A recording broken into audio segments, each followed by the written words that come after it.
Hello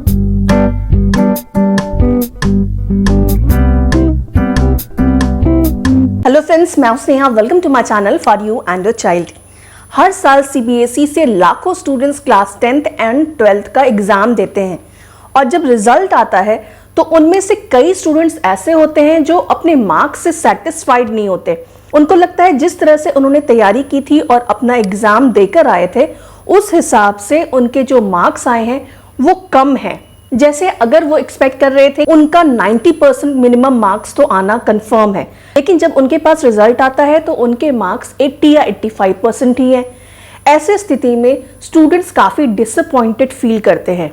students के मन में सीबीएसई कॉपी चेकिंग को लेकर किसी भी तरह का डाउट ना रहे, कुछ ऐसा उनको ना लगे कि उनकी कॉपी गलत तरीके से चेक की गई है या उनको जानबूझकर मार्क्स कम दिए गए हैं। इस तरह के ख्याल स्टूडेंट्स के मन में आते हैं, उसको दूर करने के लिए सीबीएसई ने प्रोसेस बनाया हुआ है कि स्टूडेंट्स अपने मार्क्स का वेरिफिकेशन करा सकते हैं, अपने इवैल्यूएटेड आंसर शीट्स की फोटोकॉपी देख सकते हैं और अपने आंसर शीट को री इवैल्यूएट करा सकते हैं। स्टूडेंट अपने मार्क्स का वेरिफिकेशन कैसे करवा सकते हैं, री इवैल्यूएशन कैसे करवा सकते हैं, फोटोकॉपी कैसे मंगवा सकते हैं, वेरिफिकेशन और री इवैल्यूएशन में अंतर क्या है, इन चीजों को करने के लिए प्रोसेस क्या होता है, स्टूडेंट को कब ये डिसीजन लेना चाहिए कि उनको अपनी कॉपी का री इवैल्यूएशन करवाना चाहिए, इन सारी चीजों से संबंधित सीबीएसई की जो गाइडलाइंस है उनको समझना आपके लिए बहुत जरूरी है, ताकि आपका जो प्रोसेस है वेरिफिकेशन का या फोटोकॉपी देखने का या री इवैल्यूएशन करवाने का, वो प्रोसेस आप सही तरीके से कर पाएं और आपका एप्लीकेशन रिजेक्ट ना हो। और री इवैल्यूएशन कब आपको करवाना चाहिए ये भी आपको जानना बहुत जरूरी है, क्योंकि ऐसा ना हो कि मार्क्स बढ़वाने के बदले आपका मार्क्स कम हो जाए। इसलिए सीबीएसई के इन गाइडलाइंस को समझना आपके लिए बहुत जरूरी है। सबसे पहले वेरिफिकेशन ऑफ मार्क्स को समझते हैं। इसका मतलब क्या होता है? जिस सब्जेक्ट में आपने वेरिफिकेशन ऑफ मार्क्स के लिए अप्लाई किया गया है उस सब्जेक्ट्स को निकालकर ये चेक किया जाता है उन सब्जेक्ट में अलग अलग क्वेश्चंस के आंसर्स के लिए आपको जितने मार्क्स दिए गए हैं उन सारे मार्क्स का टोटल सही है या नहीं है, उसमें किसी तरह की गलती तो नहीं हुई है। फॉर एग्जाम्पल, अगर आपने साइंस के सब्जेक्ट के लिए वेरिफिकेशन ऑफ मार्क्स के लिए अप्लाई किया, अब साइंस का सब्जेक्ट निकाला जाएगा। साइंस सब्जेक्ट्स में 10 क्वेश्चंस आए थे जिसमें से आपने 7 क्वेश्चंस अटेम्प्ट किए थे। इसी क्वेश्चन के आंसर के लिए आपको मिले 4 मार्क्स, किसी में 2 मार्क्स, किसी में 5 मार्क्स।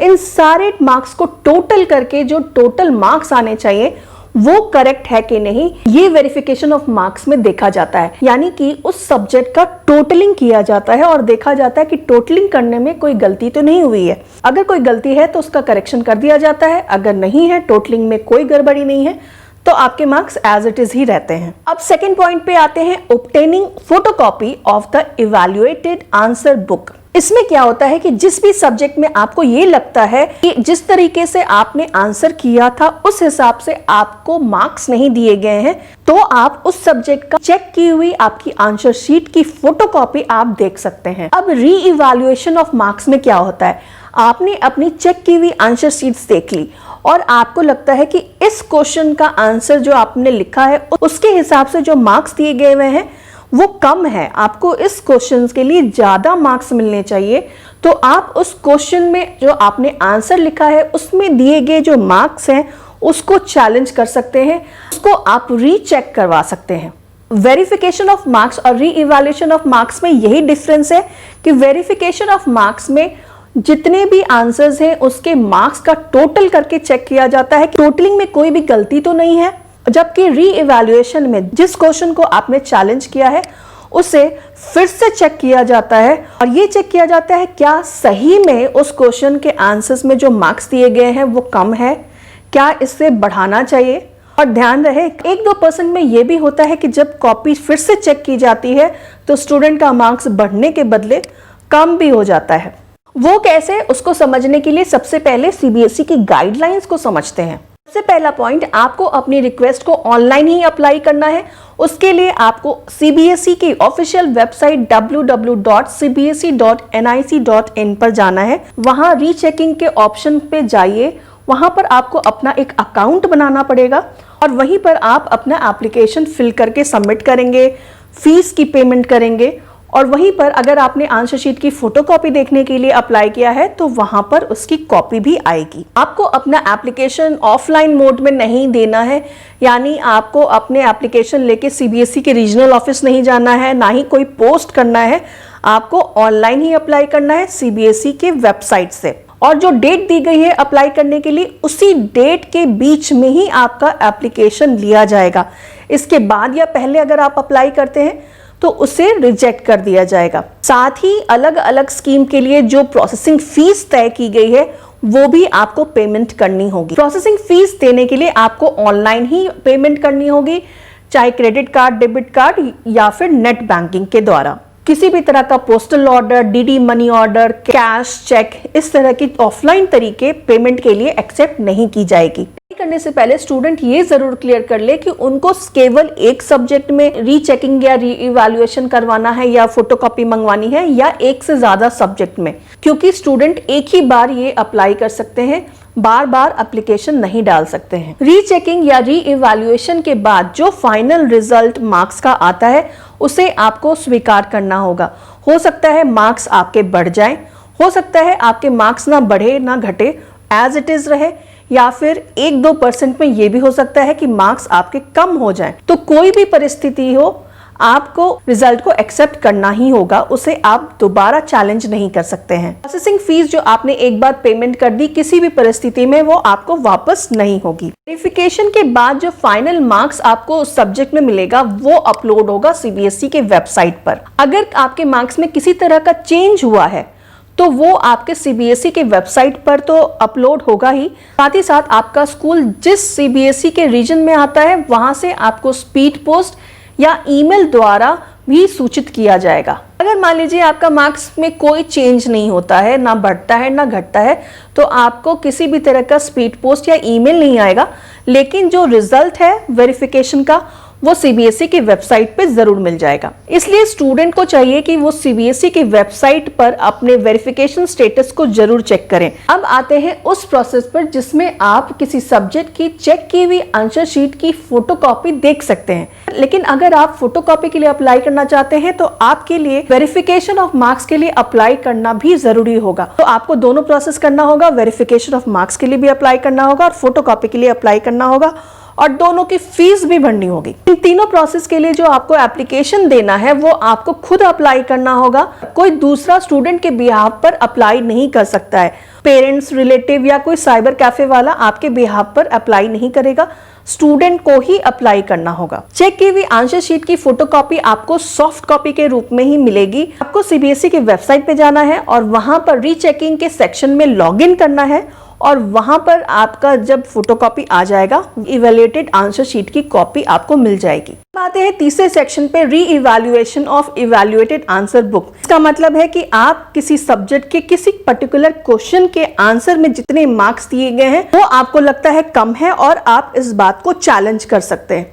इसमें क्या होता है कि उस पर्टिकुलर क्वेश्चन के आंसर को कोई दूसरा एग्जामिनर फिर से चेक करता है और ये देखता है कि सीबीएसई की जो मार्किंग स्कीम है उसके तहत आपको उस आंसर के लिए सही मार्क्स दिए गए हैं या नहीं है। दूसरी इंपॉर्टेंट बात कि आप उस सब्जेक्ट के केवल थ्योरी पोर्शन के क्वेश्चंस को ही री इवैल्यूएट करवा सकते हैं, प्रैक्टिकल के दिए गए मार्क्स को आप रीचेक नहीं करवा सकते हैं। और नंबर ऑफ क्वेश्चंस जिसके लिए आप चैलेंज कर सकते हैं वो भी लिमिटेड है, और हर क्वेश्चन के आंसर्स को रीचेक कराने के लिए आपको 100 रुपए का प्रोसेसिंग चार्ज भी देना होगा। अगर आप किसी सब्जेक्ट के 4 क्वेश्चन को चैलेंज करना चाहते हैं तो आपको 100 रुपए पर क्वेश्चन यानी 400 रुपए का प्रोसेसिंग फीस देना पड़ेगा। री इवैल्यूएशन ऑफ मार्क्स के लिए आप तभी अप्लाई कर सकते हैं जब आपने वेरिफिकेशन ऑफ मार्क्स के लिए अप्लाई किया हुआ है, साथ ही आपने अपने आंसर शीट की फोटोकॉपी भी देख ली है। जाहिर सी बात है कि जब तक आप अपने आंसर शीट्स को देखेंगे नहीं तो आप कंफर्म कैसे हो सकते हैं कि आपको जो मार्क्स दिया गया है वो सही है या नहीं है। और जब आप फोटोकॉपी आपको देखने को मिलती है तो आपके लिए बहुत ज़्यादा ज़रूरी है कि सीबीएसई की जो मार्किंग स्कीम है वो आप समझें और ये चेक करें कि जो मार्किंग स्कीम के अनुसार आपको मार्क्स दिया गया है या नहीं। मार्क्स बढ़ने की गुंजाइश तभी होती है जब कोई एग्जामिनर आपके आंसर शीट को फिर से चेक करता है और वो ये पाता है कि जो मार्किंग स्कीम है उसके आधार पर जितने नंबर मिलने चाहिए उससे कम आपको नंबर दिए गए हैं। इसलिए ज़रूरी है कि री इवैल्यूएशन के लिए अप्लाई करने से पहले आप अपने जो आंसर शीट की फ़ोटोकॉपी है उसको ध्यान से देखें और साथ ही सीबीएसई की जो मार्किंग स्कीम है उसको आप ध्यान से समझें। और अगर आपको लगता है कि हाँ आप 100% कन्फर्म है कि आपको मार्क्स ज़्यादा मिलने चाहिए, तभी आप अप्लाई करें। और एक बात और कि स्टूडेंट ये काम अपने आप ना करें, कि कई बार स्टूडेंट को लगता है कि मार्क्स बढ़ने चाहिए लेकिन एक्चुअली में मार्क्स दिए हैं वो सही होते हैं। इसलिए इसका सही डिसीजन कि मार्क्स बढ़ने चाहिए मार्किंग स्कीम के अनुसार या नहीं, आपके टीचर्स ही कर पाएंगे, क्योंकि उनको एक्सपीरियंस होता है पढ़ाने का और कॉपी चेकिंग का। इसलिए जब ये डिसीजन आपको लेना हो रीइवैल्यूएशन करवाना है कि नहीं, आप अपने उस सब्जेक्ट के टीचर्स को जरूर अप्रोच करें, उनसे मिलें। और आपके टीचर अगर आपको ये कंफर्म करते हैं कि आपके जो आंसर के लिए मार्क्स दिए गए हैं सच में कम दिए गए हैं पर मार्किंग स्कीम ऑफ सीबीएसई, तभी आप अप्लाई करें। क्योंकि ऐसा ना हो कि आपको लगे कि नहीं मैं समझ गया कि मार्किंग स्कीम क्या है और अब मैंने अपने आंसर शीट को भी इवैल्यूएट कर लिया और मैं श्योर हूं कि मुझे तो ज़्यादा मार्क्स मिलने ही चाहिए और आपने चैलेंज कर दिया। लेकिन आपको अगर सही समझ नहीं है मार्किंग स्कीम की, अगर आप अपने आंसर शीट को ठीक से इवैल्यूएट नहीं कर पाते हैं, तो 1 या 2% केसेस में ये भी हो सकता है कि आपने जिस क्वेश्चन को चैलेंज किया है वो जब एग्जामिनर के पास रीचेकिंग के लिए आता है और उनको लगता है कि जो मार्क्स दिए गए हैं वो शायद बहुत ही कंसिडरेट है, कुछ ज़्यादा ही जेनरस दिया गया है और वो स्ट्रिक्ट चेकिंग करता है, तो हो सकता है कि पहले वाले एग्जामिनर ने बहुत ही लीनियंट कॉपी चेकिंग की हो और आपको अच्छे मार्क्स दिए हों, लेकिन आपके ओवर कॉन्फिडेंस की वजह से जब आपका कॉपी रीचेकिंग के लिए जाता है और वो एग्जामिनर स्ट्रिक्ट कॉपी चेकिंग करता है, तो उस केस में आपके मार्क्स कम भी हो सकते हैं। इसलिए स्टूडेंट्स, आप तभी रीइवैल्यूएशन के लिए अप्लाई करें जब आपके साथ साथ आपके टीचर भी 100% श्योर है कि आपको उस क्वेश्चन में ज़्यादा मार्क्स मिलने चाहिए as per CBSE marking scheme. रीइवैल्यूएशन करने के बाद जो फाइनल आउटकम होता है, या मार्क्स बढ़ते हैं या मार्क्स घटते भी नहीं है, बढ़ते भी नहीं है, या फिर मार्क्स घट जाते हैं, आपको वो स्वीकार करना होगा। आप रीइवैल्यूएशन के बाद आए हुए मार्क्स के डिसीजन को चैलेंज नहीं कर सकते हैं। यहाँ तक कि आप आरटीआई एक्ट के तहत भी फिर से रीइवैल्यूएशन करने के लिए अप्लाई नहीं कर पाएंगे। रिजल्ट होगा रीइवैल्यूएशन का आपको सीबीएसई की वेबसाइट पे मिल जाएगा और फॉर्मल ईमेल या स्पीड पोस्ट भी आपको दे दिया जाएगा। तो आप इस वीडियो को व्हाट्सएप के माध्यम से ज़्यादा शेयर करें ताकि वो हर स्टूडेंट्स जो अपने मार्क्स से सेटिस्फाई नहीं है वो सही डिसीजन ले पाएं कि उनको वेरिफिकेशन या फोटोकॉपी देखने के लिए या फिर किसी क्वेश्चन के आंसर्स को रीचेक करवाने के लिए अप्लाई करना चाहिए या नहीं, और अगर अप्लाई करना चाहिए तो उसके लिए सही तरीका क्या होगा और वो रिजल्ट कहाँ से देख पाएंगे। तो फ्रेंड्स, उम्मीद करती हूँ ये वीडियो आपके काम की होगी। तो इसी तरह के इंफॉर्मेटिव वीडियो देखने के लिए आप मेरे चैनल को सब्सक्राइब जरूर कीजिए। Thank you so much for watching this video.